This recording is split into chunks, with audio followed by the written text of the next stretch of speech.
Get started? Yeah.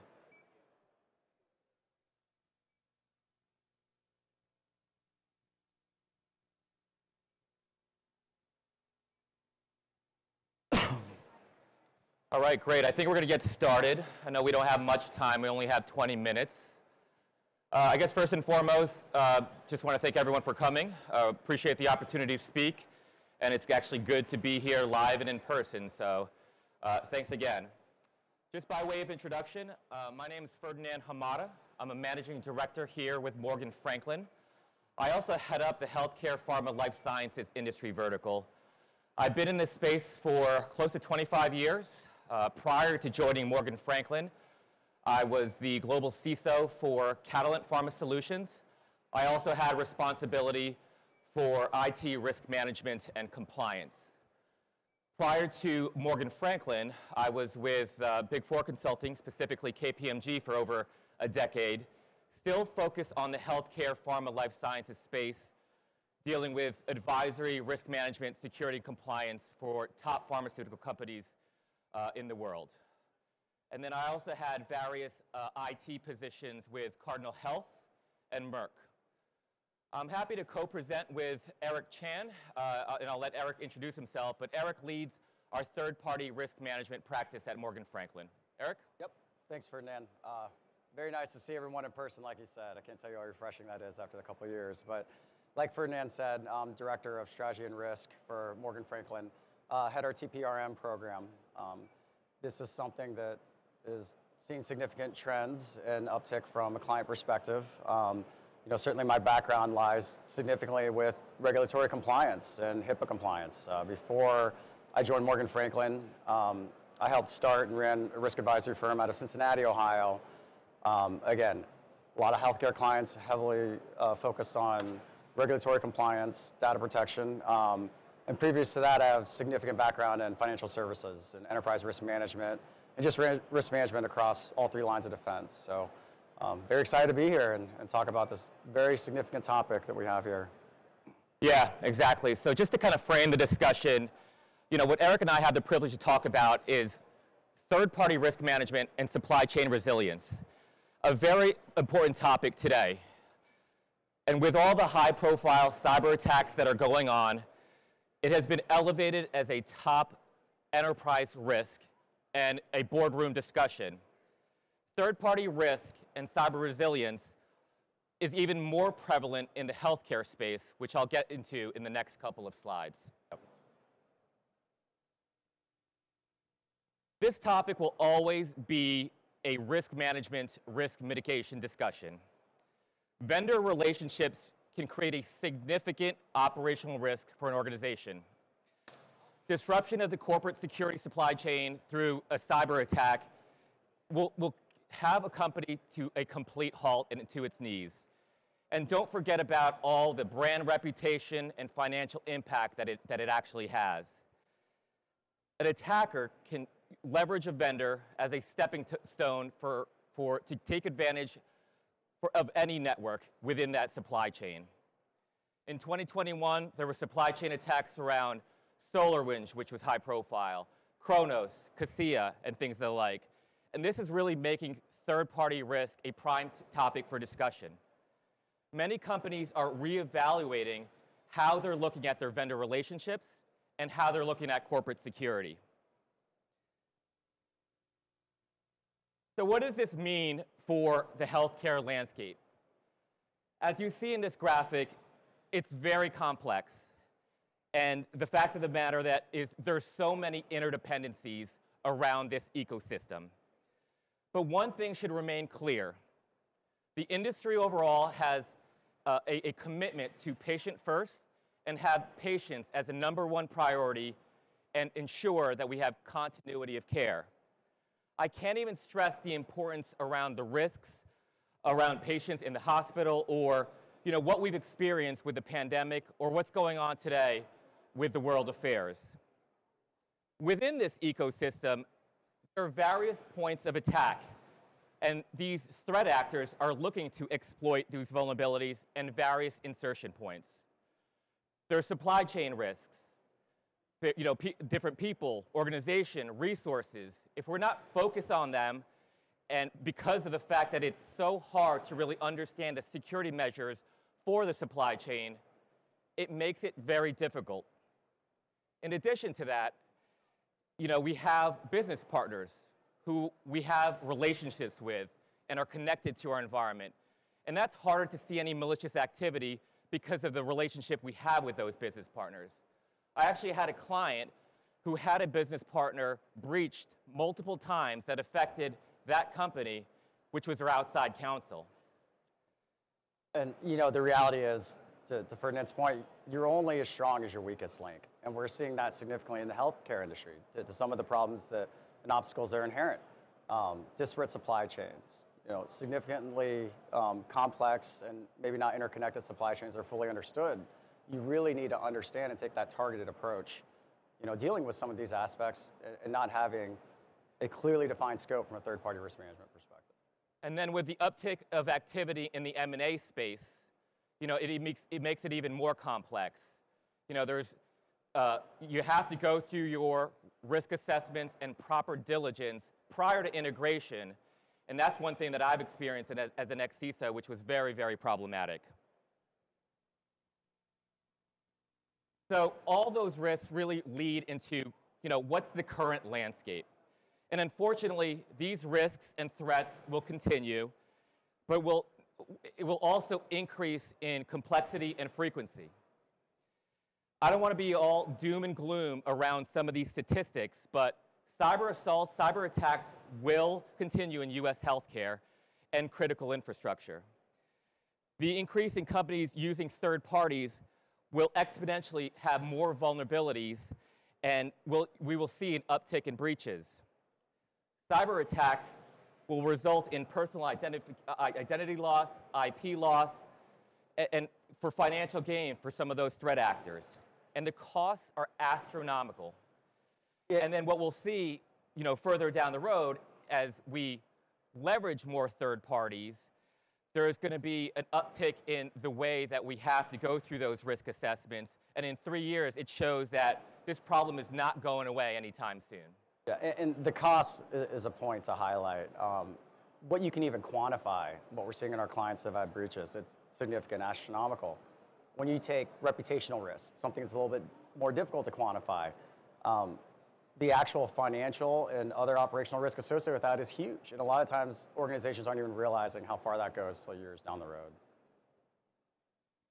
So now that you understand the risks associated with third-party risk management, some of the key challenges that we're hearing from our clients, at the end of the day, it's been proven to be difficult to really reduce the risk in an evolving vendor landscape and the vendor ecosystem. However, it's more than that. Organizations are lean. They don't have the resources to dedicate to this. And the fact of the matter is they're not empowered. Scoping is an issue, right? So, there's too wide of an array of cross-functional vendors out there to really get your arms around. Speed of the risk assessments and the cost of those risk assessments and the data that's coming back. Lack of continuous monitoring. One of the biggest challenges that I face, dealing with third-party risk in my previous life is really around partnerships with my business. We, as a security organization, should be an enabler of that business, right? Not be a compliance hurdle. And one thing is the business doesn't want to hear if, their vendor has, that they're dealing with has terrible security. They want to go and enable, they want to go to market quickly and meet some of those deadlines that they have. So again, just wanted to level set on the key challenges that we're hearing. So now that we understand those risks and challenges, you really have to answer some of the questions and apply these considerations around supply chain and vendor risks before you embark in your third-party risk management program. You have to determine changes to the vendor and that process, which shifts and pivots within the healthcare space. That's going to happen. You have to identify concentration risks. This is the question around the single point of failure question. Am I too reliant on one vendor? Do I have all my eggs in one basket? And if they were breached, what's the impact to me? You have to evaluate financial solvency and cyber risks. Is your vendor still going to be there, and are they financially solvent? You have to make sure you have contingency plans in place, and once you go through that transformation, you have to ensure that there's a communication plan around your holistic list of vendors out there. So definitely apply some of those considerations as you think through your third-party risk management program. And again, the reality is, this is something, if you haven't already, you need to start focusing on from a formal perspective, dedicating resources as it makes sense. I think a lot of organizations have this misnomer that it's going to cost millions of dollars hiring 10 or 12 people with a TPRM or GRC system. That's not the reality. There are a lot of cost-effective measures that just understanding what the inherent risk level of your vendors are and inventorying them and keeping track of that, you can do without taking significant cost measures. And you can do that very efficiently. And that's part of the approach we try to take, is understanding what the resources are available, and let's take this iteratively. You need to start somewhere. And that's a good segue into the how. So, and specifically, how to manage an effective program. So before Eric jumps into Morgan Franklin's point of view and our approach and methodology, you have to ask yourself, what does good look like? The end goal is to have a mature, sustainable processes in place, and that will grow with the business. So good is having all the aspects of people, process, and technology in place. Having a dedicated team or a managed service that are empowered to facilitate this process. Having full visibility of all in-scope vendors, and knowing what net new vendors are coming down the pipeline, so you have a process in place to identify that. Not all vendors are created equal, so having a robust risk management, risk assessment process to rate them and to treat those vendors differently. A higher risk vendor versus a lower risk vendors won't have the same type of activities. And then finally, to make sure it's a sustainable solution, automate. Leverage technology in some of those solutions out there, right? And we have partnerships with a lot of those technology solutions that we could bring to bear for you. And appreciate it, Ferdinand. That's a good segue in how we take third-party risk, how we approach it with our clients. And simply, I'm sure you've all heard this before, we need to manage risk throughout the life cycle.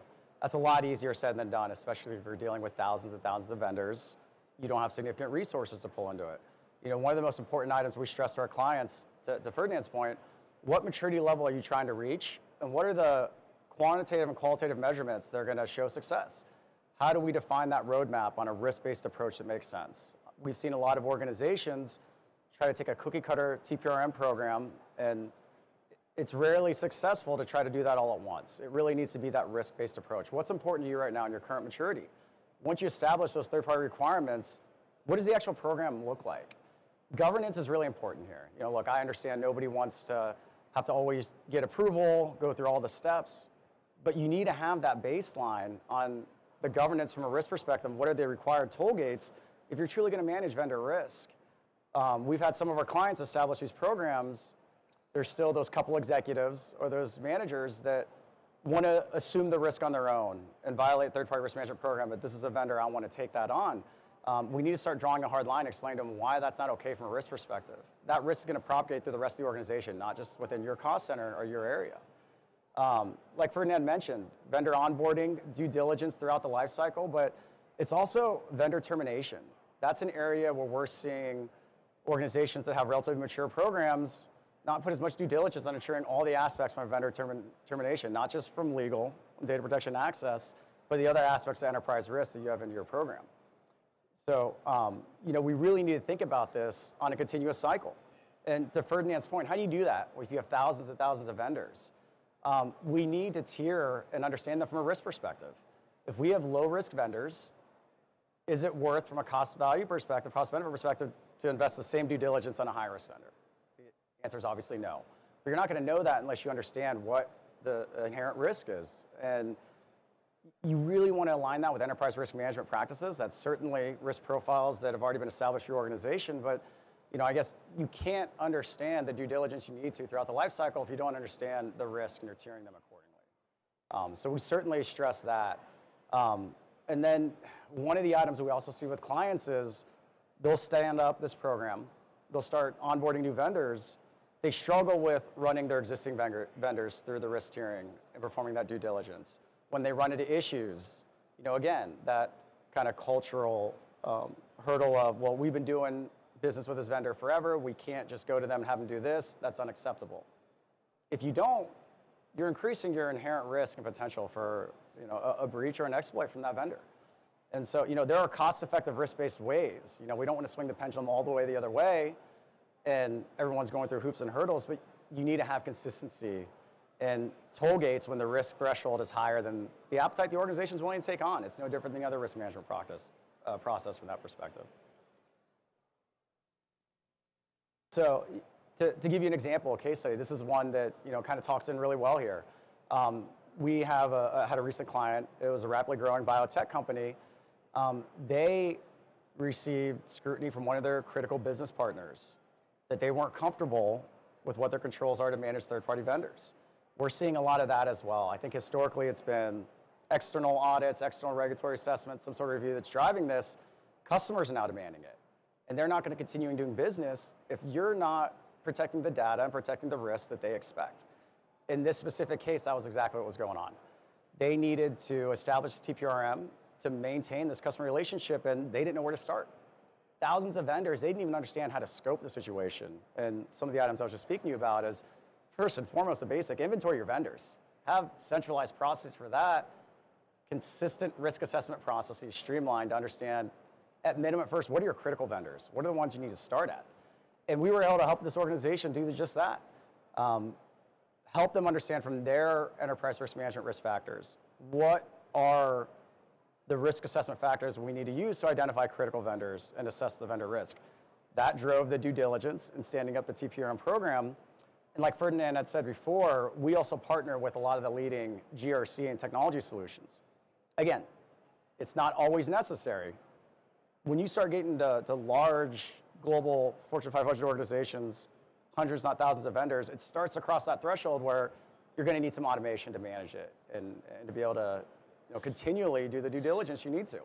In this case, we were able to partner with one of the premier GRC solutions and work hand-in-hand with this to implement that streamlined program where they have a seamless workflow that communicates with the vendor that will do the risk scoring and tiering and escalate it and hold internal people accountable for doing their due diligence and not holding up the process. So that was an example where we were able to help an organization that had no idea where to start, even from a scoping perspective, and to create that program along with a tool that satisfied what their stakeholder and business partner expectations were. And that's where a lot of the scrutiny is coming from these days. And then when we talk about the level of maturity, this goes back to defining your risk management program and where you want to go. There are some organizations that only need to reach a level 2 maturity, only need to reach, in this case, a level 3 maturity, but you need to determine and understand why that's the case and set that roadmap first. And that's a good lead into our next case study where, go ahead, Ferdinand. Yes, and really the only thing here is to ensure that your maturity is measurable. It shouldn't be a subjective maturity. There should be quantitative metrics as you go through your program to really understand if you are trending from level 2, and ideally getting to that level 4 stage. And in this case study, with this biotech company, they were at a level 1. They didn't have dedicated resources. They didn't have an owner for third-party risk management. And we really helped support that from a managed service capability. And then from there, supported some of their automation and putting those processes in place to get to that level 4. So there are certain aspects that they are level 3 to level 4, but we can now properly articulate that based on some of the metrics that we do have in place for them. And then finally, as it relates to, just to kind of close this out, really maintaining a comprehensive visibility and control over the vendor enterprise and deliver optimal value around that third-party risk management program. You really have to make sure that we have faster time to value, and that's what we can provide. It should not be a checkbox compliance type of situation. It should be a very robust process that you go through. Integration is really key. Integration to current processes, integration to some of your cross-functional teams out there, because this is not just an IT play.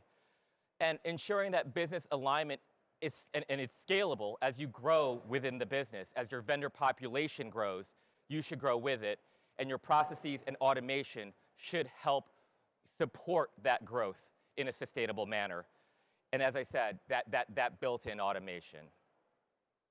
Absolutely. And again, this is something where you're only as weak as your weakest link, or only strong as your weakest link. We have seen, unfortunately, countless examples of that, and organizations get to the point where they learn the hard way that they need this customized program, and they don't need to invest millions and millions of dollars.